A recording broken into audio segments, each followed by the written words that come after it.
বন্ধুরা আপনারা দেখেন, আজ আমি কাজু ফুলকপি দিয়ে একটা রেসিপি বানাচ্ছি। পুরো ভিডিওটা আপনারা দেখেন। আমি কেটে নিয়ে একটু ভাপ দিয়ে নেব।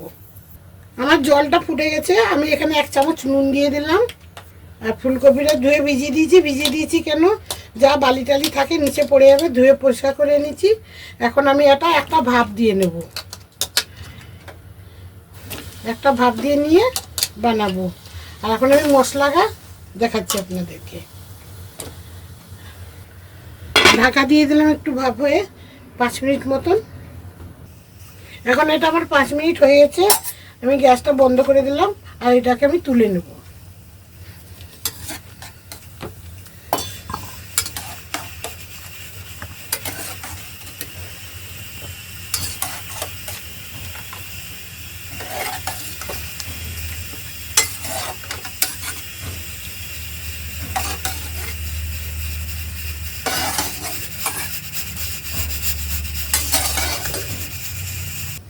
এখন আমার কড়া গরম হয়ে গেছে, আমি এখানে তেল দিয়ে দিচ্ছি।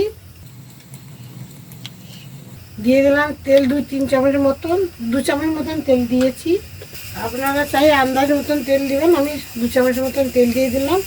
আমি এখানে সানরাইজের সর্ষের পাউডার 1 চামচ ভিজিয়ে রাখছি। এখন আমি এই যে দেখেছেন 1 চামচ মতন তিল নিয়েছি, 1 টুকরো আদা নিয়েছি, কয়েকটা লঙ্কা নিয়েছি, একটু পেঁয়াজ নিয়েছি, কতগুলো কাজু নিয়েছি। কাজুগুলো আমি একটু ভেজে রেখেছি বলে তাই একটু লালচে কালার আছে, তো ভেজে রেখে দিয়েছি না বেশি করে, তাই জন্য। তো এতগুলো আমি মশলা দিচ্ছি, আমি পিষে নিয়ে আসছি শিলে সব একসাথে। আর লঙ্কাটা চাই আপনাদের পছন্দ মতন দিবেন, কেন আমি লঙ্কাটা যেমন যে অনেক লোকে তো লঙ্কা পছন্দ করে না, তো তাই আমি আমাদের পছন্দ মতো আমি দিয়েছি। তো বর্তমান এখন আমি এখানে একটা লঙ্কা দিলাম, একটু জিরে দিলাম, একটা ছোট টমেটো। আমি টমেটোটা একটু নরম হতে থাকুক, ততক্ষণ আমি এগুলো পিষে আনছি। এখন আমি ফুলকপিগুলো দিয়ে দেবো।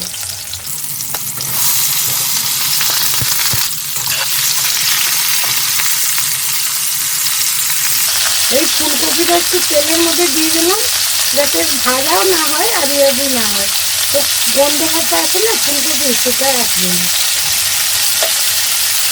টমেটোটা তেলে দিয়েছি কেন, লাস্টে যে কালারটা আছে ওই কালারটার জন্য আমি টমেটোটা দিয়েছি তেলের মধ্যে।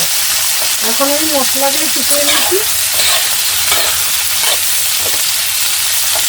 এখন আমি হলুদ দিয়ে দিলাম আর সাথে নুন দিলাম। আমি তো সেদ্ধর সময় দিয়েছিলাম, তো 1 চামচ মতন আমি নুন দিচ্ছি আন্দাজ মতো।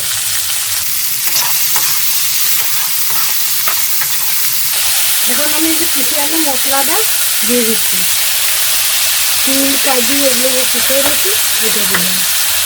তিলটা হাতের পক্ষে ভালো খেলে, আর গ্যাসেরও পক্ষে ভালো, গ্যাস হয় না, তিলে হাতের পক্ষে ভালো। তাই জন্য তিলটা সবসময় সবজিতে একটু করে পিষে দিলে, যেগুলো সবজিতে বাদাম পোস্ত এগুলো হয়, ওই সবজিতে দিয়ে দিলে শরীরের পক্ষে ভালো।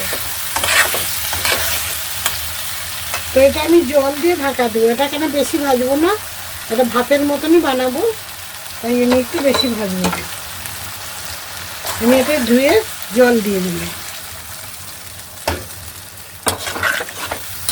এখন এটা একটু কম আঁচে হবে, মানে ভাতে হবে, তো তাই জন্য আমি বেশি ভাজলাম না কপিটা, খালি তেলে নেড়ে নিয়েছি। তো এখন আমি এটাকে ঢাকা দিয়ে দেবো 5 মিনিট মতন, ঢাকাও 5 থেকে 10 মিনিট মতন হবে। এখন আমি যে শস্যটা ভিজিয়ে রেখেছিলাম, তো এটা এখন আমি দিয়ে দেবো, উপর থেকে দিয়ে দিলাম। এখন আমি মিষ্টি একটু দেবো, অল্প একটু মিষ্টি দিয়ে দিলাম, সাথে দিয়ে দিলাম একটু ধনে পাতা। এটা দেখতেও ভালো লাগবে আর খেতেও খুব ভালো লাগবে। আপনারা এমনি বাড়িতে বানাবেন, বানিয়ে দেখবেন। এই সর্ষেটা দিলাম একটু উপর থেকে, কেন ওরা ইয়েটা ঝাঁঝটা আসবে না, খেতে ভালো লাগে দেখতে। তো আমার এটা হয়ে গেছে অলরেডি, এটা আমি নামিয়ে দিচ্ছি। বন্ধুরা নমস্কার, কাজু ফুলকপি রেসিপি আজ আমি বানিয়েছি। আপনারা দেখেন পুরো ভিডিও যদি আপনাদেরকে ভালো লেগে থাকে কমেন্ট বক্সে জানাবেন। ভিডিও যদি দেখার জন্য সবাইকে ধন্যবাদ।